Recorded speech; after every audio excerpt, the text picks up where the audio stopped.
ಈ ಸಂದರ್ಭದಲ್ಲಿ ಮಾತನಾಡಿದ ಶಿವರಾಜ್ ಪಾಟೀಲರು, ನಗರದಲ್ಲಿ ಹೆಚ್ಚಿನ ಸಂಖ್ಯೆಯಲ್ಲಿ ಸದಸ್ಯತ್ವ ಆಗಬೇಕು.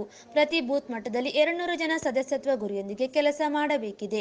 ಜನರು ಉತ್ಸಾಹದಿಂದ ಸದಸ್ಯತ್ವ ಪಡೆಯುತ್ತಿದ್ದಾರೆ. ಕಾರ್ಯಕರ್ತರು ಉತ್ಸಾಹದಿಂದ ಕೆಲಸ ಮಾಡಿದರೆ ನಮ್ಮ ನಿರೀಕ್ಷೆಯಂತೆ ಸದಸ್ಯತ್ವ ಗುರಿ ತಲುಪಲು ಸಾಧ್ಯವೆಂದರು. ಈಗಾಗಲೇ ನಗರದಲ್ಲಿ ಕೆಲವರು ಸಾವಿರ ಸಂಖ್ಯೆಯಲ್ಲಿ ಸದಸ್ಯತ್ವ ಕಂಡುಕೊಂಡಿರುತ್ತಾರೆ. ಅವರುಗಳಿಗೆ ನನ್ನ ಅಭಿನಂದನೆಗಳು. ಅವರಂತೆಯೇ ತಾವುಗಳು ಸಹ ಆಸಕ್ತಿಯಿಂದ ಕೆಲಸ ಮಾಡಲು ತಿಳಿಸಿದರು. ಭಗತ್ ಸಿಂಗ್ ವೃತ್ತದಲ್ಲಿ ಸ್ವತಃ ಶಾಸಕರೇ ತಮ್ಮ ಮೊಬೈಲ್ ಮೂಲಕ ಸಾರ್ವಜನಿಕರಿಗೆ ಮಾತನಾಡಿಸಿ ಸದಸ್ಯತ್ವ ನೋಂದಣಿ ಮಾಡಿಸಿದರು.